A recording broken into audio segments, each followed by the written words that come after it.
Cumprimentando a nossa distinta audiência, estamos hoje dando início ao ciclo de palestras científicas promovidos pela Academia Brasileira de Medicina Militar para o ano de 2023. Hoje, iniciando este ciclo, teremos a oportunidade de ouvir o nosso acadêmico João Bosco Botelho. Professor Dr. João Bosco Botelho, muito boa tarde e gostaria que nós pudéssemos dar início à nossa conversa perguntando qual a sua motivação sobre o tema em pauta. Boa tarde, Almirante Carlos Edson, muito obrigado pela gentileza. Na realidade, desde os anos 60, e eu peguei no auge, no doutorado na França em 82, quando eu fiz o doutorado em 82, eu me filiei à Sociedade Francesa de História da Medicina. E trouxe a ideia para o Brasil, e aqui nós fundamos a Sociedade Brasileira de História da Medicina. E na França, ela tem uma imensa influência dos acadêmicos dos anais. São grandes historiadores como Jacques Lecoq e Pierre Nora. Eles foram extraordinários. Eles começaram uma nova ideia, que foi chamado de nova história, que não era necessário você descrever, você tinha que entender. A descrição pura, sem a interpretação, não tinha nenhuma validade. E a nova história foi ao mundo e influenciou os historiadores no Brasil. E eu sou da Amazônia, eu sou de Manaus, trabalhei no interior do Amazonas com pesquisa, e eu percebi que as relações das ideias e crenças religiosas com as práticas de cura não médicas, elas são muito fortes e continuam muito fortes, muito fortes. E eu produzi alguns livros, produzi alguns textos, eu estou na História da Medicina, a terceira edição, agora vai para a quarta edição, da abstração à materialidade. O que significa isso? Traduz bem o senso comum da história dos anais, da abstração à materialidade. Como se deu a materialidade? A dança, o canto, os deuses. O planeta tem incontáveis deuses. Nós falamos só no Deus cristão, porque a nossa colonização é cristã. Mas nós estamos em torno de 25 mil deuses. Só na Índia são 14 mil deuses, masculinos e femininos. E eu percebi essa relação intensa. E comecei a ler, comecei a estudar. Produzi o primeiro livro. E aí eu tive o insight que o conflito de competência entre a medicina e as ideias e crenças religiosas havia acontecido na Grécia Antiga no século IV, quando Políbio, o genro de Hipócrates, fez o primeiro processo para explicar a doença sem nome de Deus, sem nome de deusa. Primeira vez, século IV. As doenças ocorrem pelo equilíbrio e desequilíbrio dos humores. Não tem doença sagrada, nem doença não sagrada. Tem doença que nós não conhecemos. Esse foi um impacto forte. A igreja dominante, pós-grega, período romano, no medievo, ela abafou as ideias do Políbio. E deu força a um conceito muito antigo, presente no Código de Hammurabi, 1700 anos antes de Cristo, mais ou menos 1700 anos. A doença, ela é sagrada. Para curar tem que ser uma pessoa sagrada. Principalmente as infecciosas, que tinham lesões de pele, que determinavam feiura. O feio, há pelo menos quase 3.000 anos, ele é considerado como endiabrado. O demônio está perto dele. Ele transmite a doença. Por isso que as pandemias e epidemias foram tão fortes, porque ela enfeiura o corpo. Tem as feridas, os ferimentos. Interessa o câncer de estômago que está lá dentro da cavidade? Não. Ninguém liga para o câncer de estômago. Mas uma tuberculose, com uma lesão de pele ulcerada, caindo os dedos do pé, sem que ele possa andar, essa interessa. Aí entra a hanseníase. Sim, aí entra a hanseníase. Aí é o divisor de águas. Na Bíblia a gente encontra várias referências Sim. à hanseníase, né?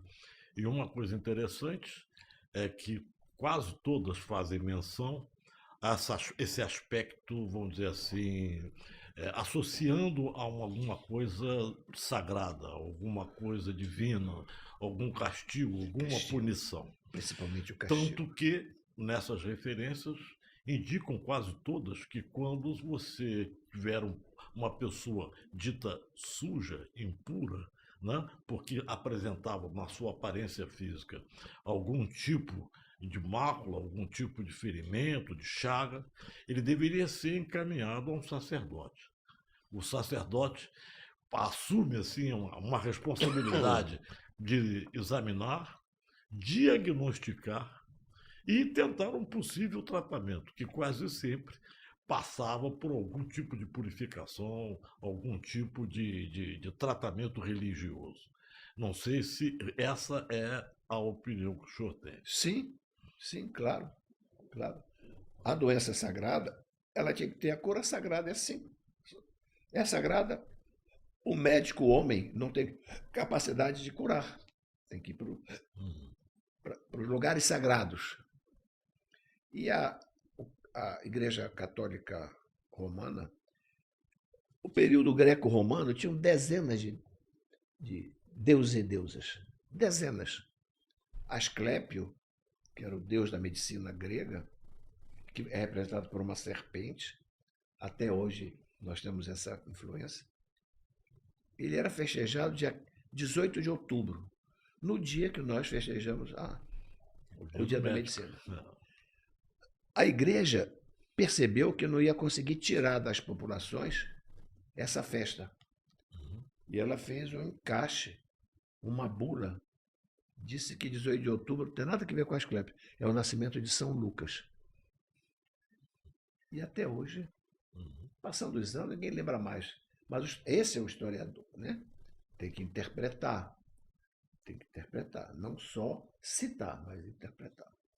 Essa associação da hanseníase, né, a antiga lepra, né, com alguma coisa impura sob o ponto de vista religioso, sob o ponto de vista sagrado.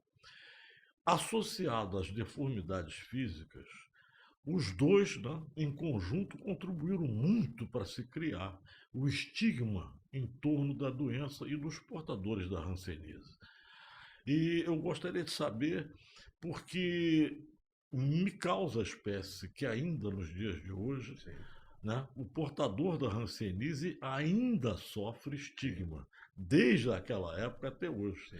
E eu queria saber essa associação entre coisa impura, sob o ponto de vista religioso, a mácula na sua aparência, contribuindo para o estigma e a dificuldade de se combater e de se eliminar esse estigma. É muito difícil. As ideias e crenças religiosas, elas são implacáveis. Implacáveis. Não tem bondade nas ideias e crenças religiosas. Não existe bondade. Ele estabelece uma estratégia para avançar na fronteira, e a igreja fez isso de maneira muito clara, associando a feiura ao pecado. Alguém se preocupava com unha encravada? Não. Unha encravada não matava ninguém, não fedia, não tinha secreção. De onde vem a preocupação da impureza? A secreção purulenta, fétida, as feridas abertas, os dedos que ficam decepados, perde o pé, diminui a sensibilidade. Sem solução. Esse aqui é o ponto. Agora, uma dúvida. Obviamente, muito do nosso conhecimento e da nossa impressão sobre essa questão advém da nossa cultura judaico-cristã e que a gente conhece, foi criado e tudo mais. Mas a minha pergunta é o seguinte: em outros tipos de crenças e de culturas e de religiões, nas culturas orientais, no islamismo, no budismo, como eles encaram essa questão da hanseníase, como eles conseguiram lidar com essa possibilidade de ter uma doença deformante e que não havia cura e que condenava o paciente a vida inteira a padecer daquele mal. Quer dizer, há notícias de que em outras religiões e outras culturas também havia o estigma contra o Com portador da certeza. hanseníase. Não há diferença entre as ideias e crenças religiosas. Como eu disse, as ideias e crenças religiosas, elas estão estruturadas num processo teórico muito sólido, muito que eu chamo de memória sociogenética. Em primeiro lugar, tem que haver a crença de que a morte não termina. Há o renascimento após a morte. Isso é invenção recente? Não.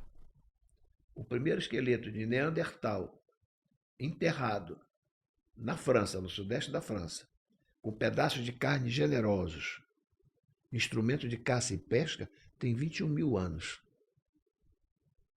Então não é de hoje. Sabendo-se que naquela época, antes da deglaciação de Burros, conseguir a proteína, era dificílimo. O cara tirar uma tanha de carne e colocar junto com o cadáver,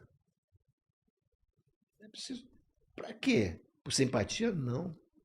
Eles faziam isso com o inimigo? Não. Só faziam com as pessoas queridas, os líderes da comunidade. Os inimigos eram jogados numa vala comum. Eu trouxe as imagens, mas não vai ser possível passar. Bom, uma coisa que me causa espécie e que até hoje me causa indignação é o tratamento dispensado aos portadores da hanseníase. Né? Embora a gente saiba que existe marcos nesse tipo de tratamento em função das descobertas científicas, né? Desde a descrição do micobactério lepra por Hansen, depois da descoberta e da associação a uma doença, a um determinado microorganismo, portanto, ser uma doença infecto-contagiosa e não um desígnio sagrado ou uma maldição qualquer. Mas, mesmo assim, esses portadores da hanseníase não terminaram aí o seu calvário. Né? O estigma permaneceu. A forma de abordagem a esses pacientes também não foi das mais, vamos dizer assim, fáceis, brandas. Eles foram segregados. Houve até, no caso, não só do Brasil, mas em vários países no mundo, mas aqui no Brasil também, leis que os segregavam, quer dizer, havia um consentimento, havia um entendimento político para essa segregação. E uma das coisas até que realmente hoje em dia choca, né, é saber que, por exemplo, por lei, eles eram segregados dos seus filhos. Né? O portador da hanseníase, ele não só era condenado a um isolamento, praticamente pelo resto da vida, é como se tivesse sido apenado à prisão perpétua, e, além disso, todos os seus filhos lhes eram tirados e entregues ao Estado para serem cuidados por outras pessoas. Eu acho que não existe punição que se saiba aqui no Brasil parecida com essa, né? Que seria equivalente a perder o contato com seus entes queridos e isolamento social vitalício para o resto da vida. Está corretíssimo. O seu argumento está consistente e correto. era o isolamento. Eles tinham certeza que a hanseníase era transmissível. Tem uma iluminura do século XIV, final do século XIII, século XIV, certa pessoa pobre da periferia queimando roupas. E o texto, isso aqui era a roupa dos leprosos. Então eles sabiam que havia a contaminação. Só havia, e tinha uma certeza de que não havia tratamento.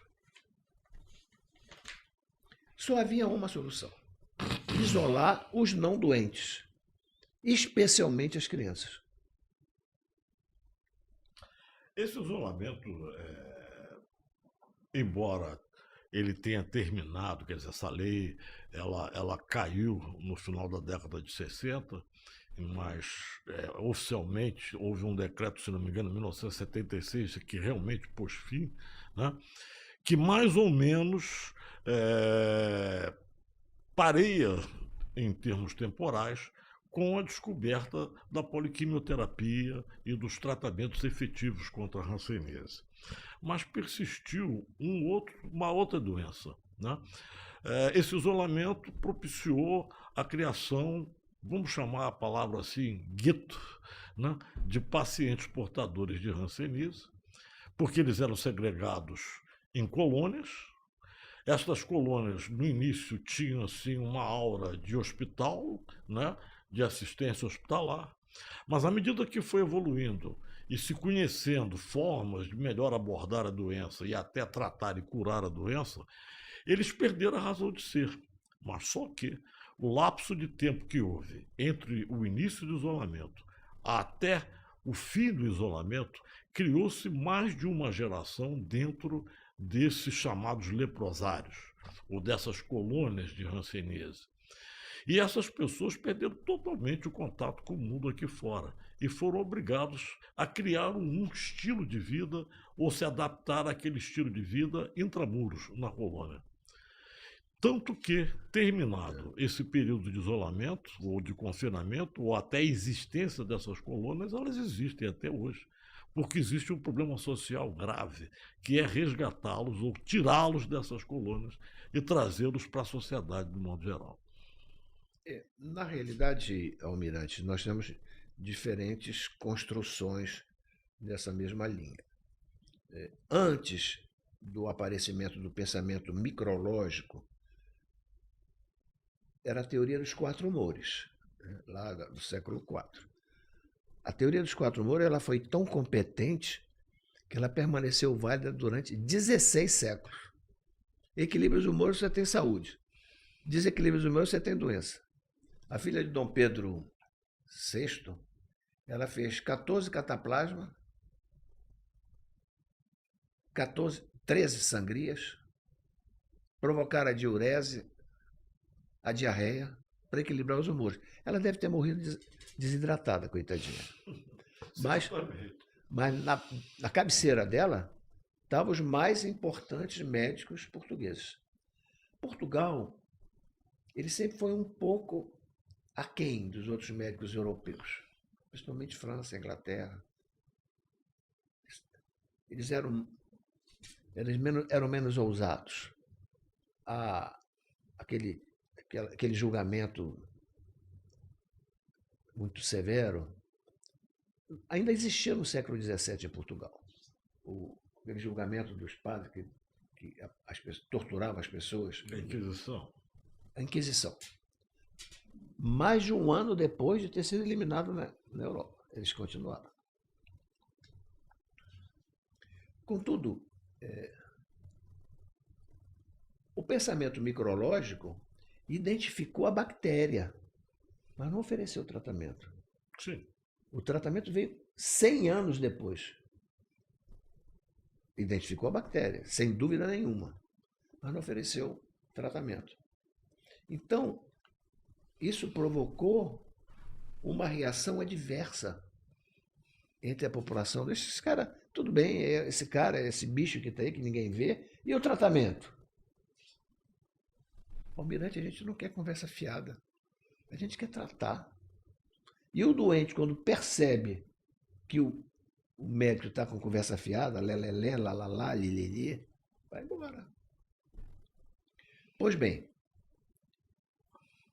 realmente, se eu tenho uma ideia, no século XIII, o rei Dom Luís IV, na França, construiu 12 mil leprosários. Ele se gabava. Ele construiu o maior número de leprosários. Parece as construções desses hospitais de campanha.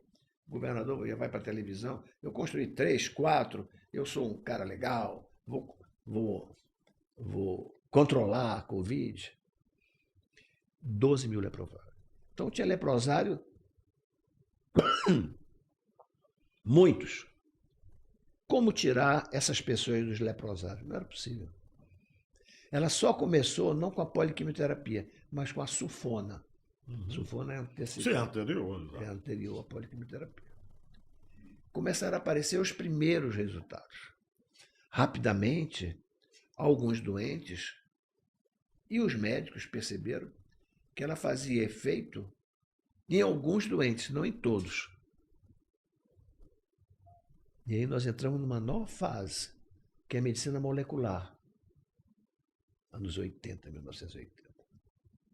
Aí fomos buscar a origem das mudanças na molécula do bacilo de Hansen.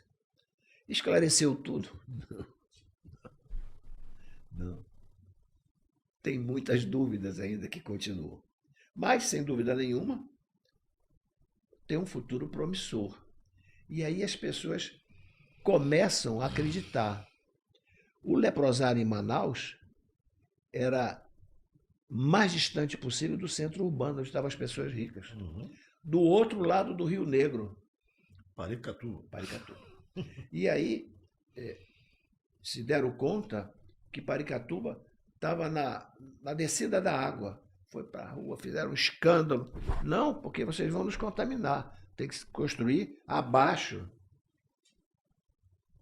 Então, nós só vamos ver alguns efeitos desse isolamento, Almirante, no século XX. Esses isolamentos, eles possibilitaram uma certa contenção da doença. A doença estava isolada. Possibilitou, sim. 1632, começaram a observar na França a diminuição dos números de rancenianos. Espontâneo, porque não tinha tratamento. O que aconteceu? Todos os contaminados se contaminaram, morreram. E os eventualmente não havia uma pressuposição de ele ser possibilidade da contaminação, eles ficaram. Então, o isolamento, ele possibilitou, essa é uma construção teórica minha. Exatamente. É a construção teórica minha. Porque, inclusive, já um pouco mais recente, muito próximo à descoberta do bacilo, houve uma conferência na Suíça, se não me engano, em 1867, onde a comunidade científica passou a preconizar, sob o ponto de vista científico, como opinião científica, o isolamento. A partir daí é que nós tivemos essa proliferação, inclusive no Brasil, porque já no século XIX nós já tínhamos aqui. O isolamento está presente desde o século XII. Sim, mas século XII. política de Estado. Política pública. Pública sim, de Estado, sim. a partir, porque aí foi realmente um consenso científico, né, de que realmente essa era uma forma correta de se abordar. E como muito bem dito, passou a ser uma espécie de feito político inaugurar colônias para hanseníase, né? Inaugurar leprosários, né? Isso aqui no Brasil, se não me engano, teve muita força aí na época do Estado Era uma Novo, assistência médica de uma via só. Sim. Quem entrasse não sairia. Não saía mais. Não saía mais. É necessário que a gente diga isso. Então foi muito penoso. Muito penoso. Houve muito sofrimento. Tem um filme de Hollywood que eles fazem uma cena dramática, mas muito bem feita. Ben-Hur. Sim. O pai e a mãe do artista, e a filha, eu acho, vão numa caverna onde só tem leprosos. Quando eles voltam, o diretor foi muito feliz. Trouxe eles com deformidades. Hoje, nós sentimos a mesma coisa, Almirante. Eu sou do tempo do HIV positivo, os primeiros casos. Primeiro caso, no Hospital Universitário da Universidade Federal do Rio de Janeiro, eu era chefe da clínica cirúrgica. Era um marinheiro inglês. Ele estava pele e osso e o corpo todo coberto de sarcoma de Kaposi. Fizemos uma biópsia. Aí o patologista, João, isso é sarcoma de Kaposi. Luiz, pelo amor de Deus, Luiz, a minha vida foi brigar com o patologista. Luiz, pelo amor de Deus, Luiz. Sarcoma de Kaposi e tal. 1, 2. Esse homem está coberto, mas é sarcoma de Kaposi. Aí veio o estudo da feiura da AIDS. O que é que nós fizemos com eles? Isolamos ele. Só que o remédio curador veio muito mais rápido do que o da hanseníase. Então, a estratégia política social dos povos é isolar aquilo que não tem cura. Ou nós nos auto-isolamos. E essa ideia também de associação dessas doenças, principalmente essas doenças mortais, deformantes, e as doenças que a gente pouco conhece, principalmente as que ainda não têm cura, né? Associar com algum tipo de punição sagrada, né? Lembra que a AIDS era meio castigo de Deus também, né? Então, continua mais ou menos essa sina que começa lá com Hansen e, de alguma forma, o HIV também herdou. Continua. Como castigo, não só, punição ao determinado pecado. O HIV, todas as doenças infecciosas que determinam fealdade.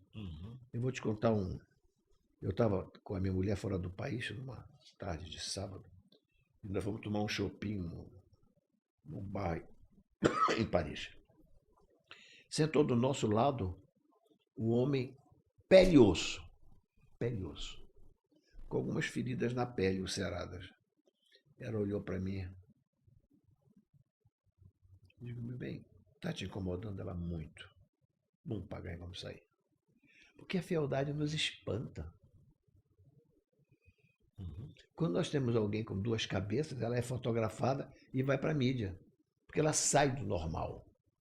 O que é o normal? Precisa ser maravilhosamente bonita? Não. Mas tem que ter um mínimo de sociabilidade. E a igreja, eu vou ser um pouco forte, a igreja maldosamente ampliou isso a níveis inimagináveis, a doença como pecado. Tem que ir para a igreja, pague o dízimo, vá à missa, se confesse. Isso é a doença do diabo. Eu ouvi isso em Manaus. O que a ciência faz, Almirante? Ela desestrutura isso. Mas é da noite para o dia? Não. Mas já houve melhora. Muita. É um processo. Muito. É um processo. É uma caminhada. Perfeito. É uma caminhada. É um processo. Perfeitamente. E uma das coisas que me chama a atenção, no caso da hanseníase, né, que é uma doença que é descrita há mais de 4.000 anos, na época de Ramsés já se falava nisso. Até hoje, não sei, obviamente com muito menos estigma do que se tinha antigamente, mas até a própria palavra que denominava a doença, que é a lepra, né, até hoje é mal vista, né? Não se fala, não é uma palavra socialmente bem aceita. Ela necessita de algum tipo de, vamos dizer assim, amenização para ser falada, escutada a nível social. Daí ter se passado a chamar ou se denominar a doença como hanseníase, né? Almirante, eu não acho que essa mudança tenha tido essa nova nominação, tem tido qualquer mudança na prevalência. Na realidade, o Brasil é o único país que inventou essa historinha. Agora não é novela, agora é comunidade. É a mesma coisa. Olha, eu vejo isso uma tendência, não querendo discordar, de um modo geral, não só, no caso da AIDS eu conheço bem, eu militei com AIDS durante um grande período da minha vida, eu sou membro da International Art Society. Normalmente, eu sou conferencista nos congressos mundiais sobre o assunto. Fui da Comissão Nacional de DST-AIDS aqui no Brasil, fui o chefe do nosso controle de DST-AIDS das Forças Armadas no Brasil e presidente da COPRECOS, que coordena todo o combate e prevenção à DST-AIDS nas Forças Armadas e Policiais da América Latina. Então, eu conheço um pouco esse assunto. E, por conta desse meu histórico, eu tive que lidar muito com a UNAIDS, né? Que é a Organização das Nações Unidas, né? A Agência das Nações Unidas específica para abordar esse tema do HIV/AIDS. E nós escrevi muitos artigos, fiz relatórios para eles, e eles lhe dão uma espécie de manual de terminologia.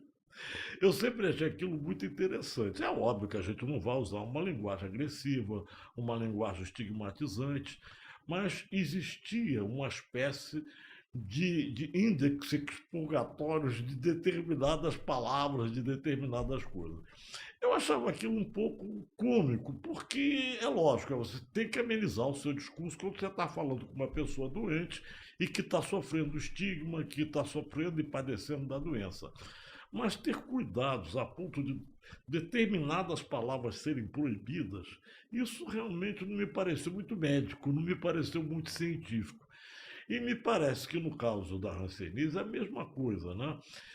Talvez o desconhecimento da doença, a impossibilidade de tratamento, apresentou como terapia, vamos dizer assim, paliativa, né?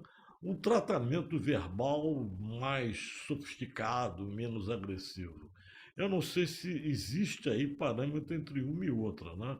Por exemplo, antigamente eu me lembro que se falava muito da luta contra a AIDS. A ONU proíbe terminantemente essa expressão, né? Você não tem luta contra a AIDS, você tem resposta ao HIV. É completamente diferente. Quer dizer a mesma coisa, mas de uma forma mais, vamos dizer assim, socialmente mais bem posta, né? E me parece que essa história de, por exemplo, banir a palavra lepra, que obviamente não modificou em nada o cenário de quem padecia da doença, mais ou menos mimetiza essa coisa da impossibilidade de fazer alguma coisa efetiva. A gente faz alguma coisa assim, vamos dizer assim, menos efetiva, mas mais paliativa, mais condescendente. Almirante, pretendendo terminar o nosso excelente diálogo, nós temos que fazer muita coisa. O nosso país, ele tem uma das maiores prevalências de hanseníase do mundo. Segundo, né? Ela só perde para a Índia. Só perde para a Índia. Manaus, hanseníase e tuberculose é endêmica. Nós convivemos no cotidiano. Resolveu, então? Não, porque nós não compreendemos direito a doença. Mesmo com os estudos moleculares, tem a lepra indeterminada, a lepra lepromatose, a lepra tuberculoide, que são histologicamente diferentes. Por que um doente tem uma e tem outro tipo? Ninguém sabe. Claro, está relacionado com a imunodependência dele, pessoal. Exato.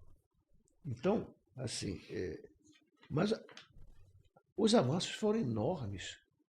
Eu trouxe algumas imagens de lepra lepromatose tratado pela quimioterapia, imagens fornecidas pela Organização Mundial de Saúde. Que impressionante. Impressionante. A pessoa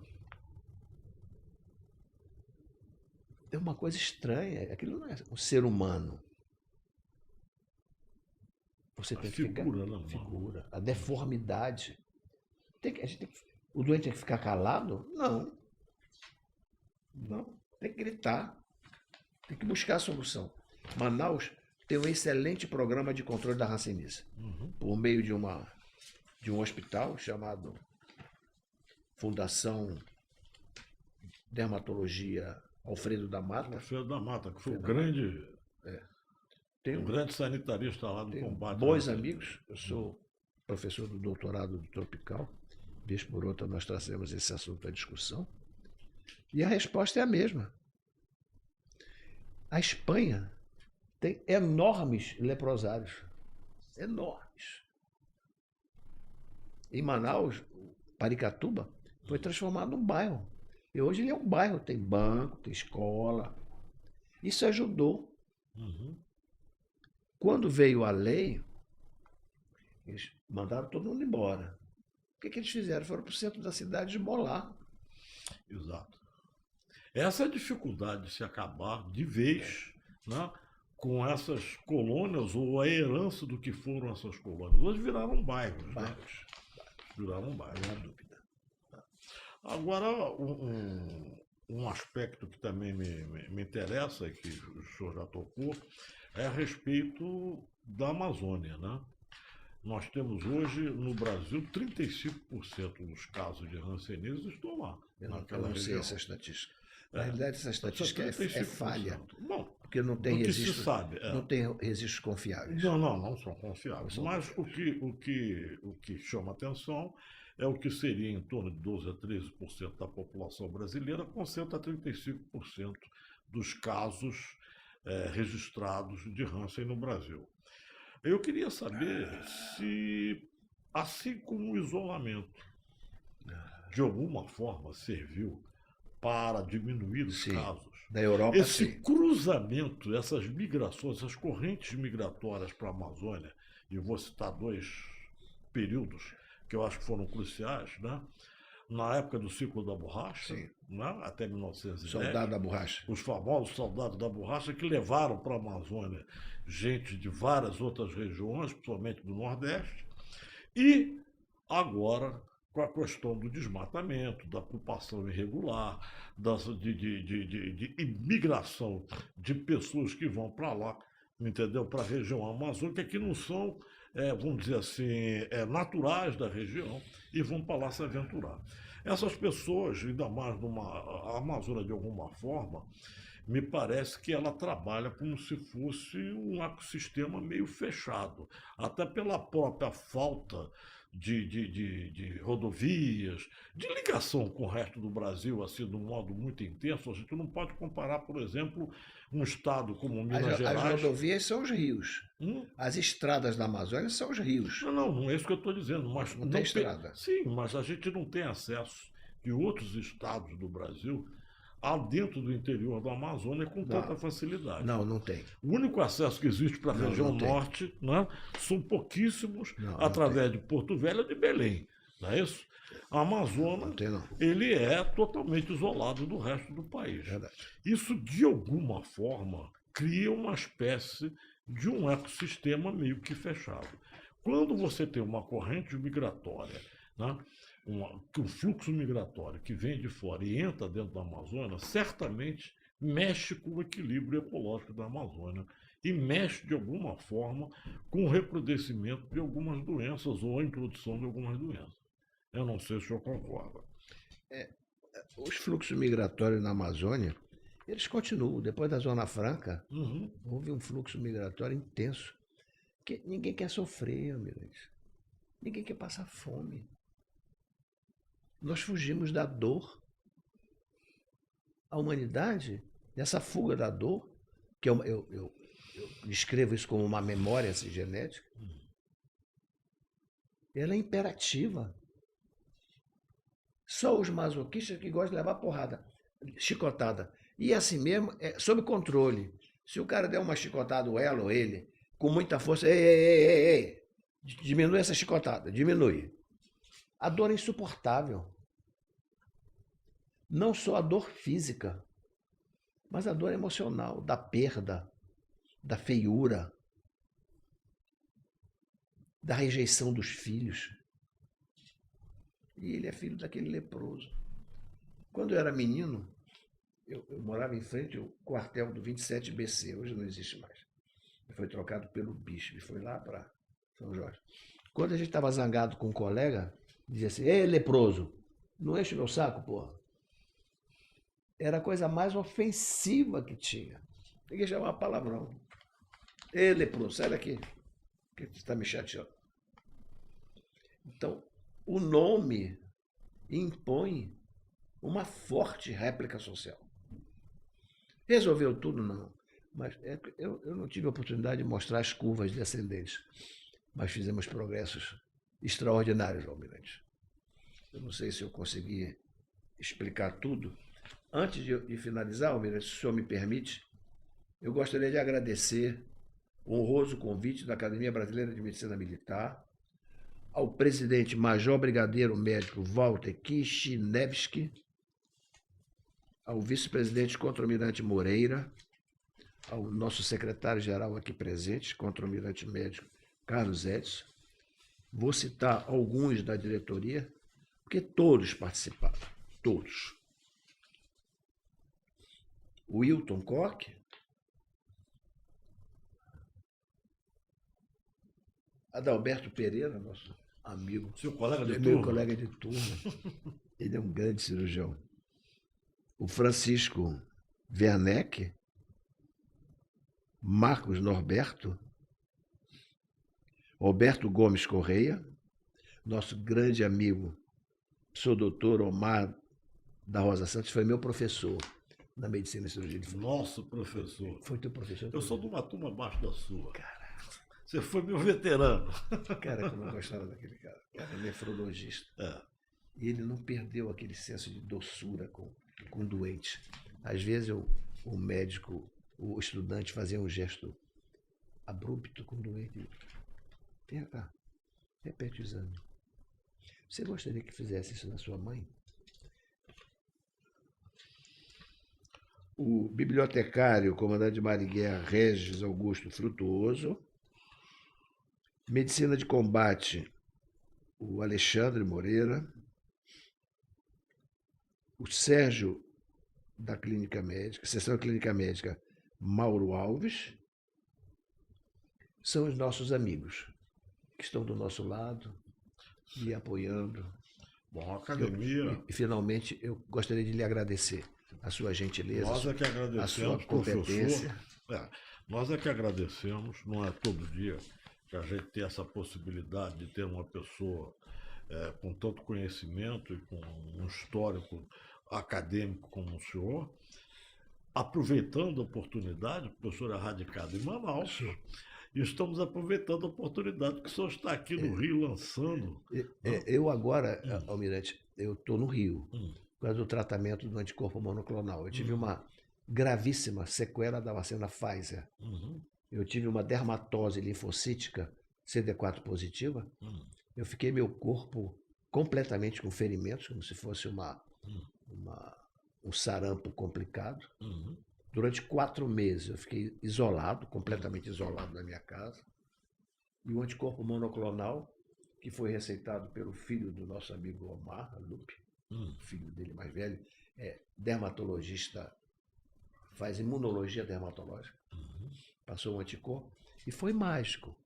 Essa foi a mudança da medicina. Nós passamos de um remédio convencional para uma outra categoria de remédios.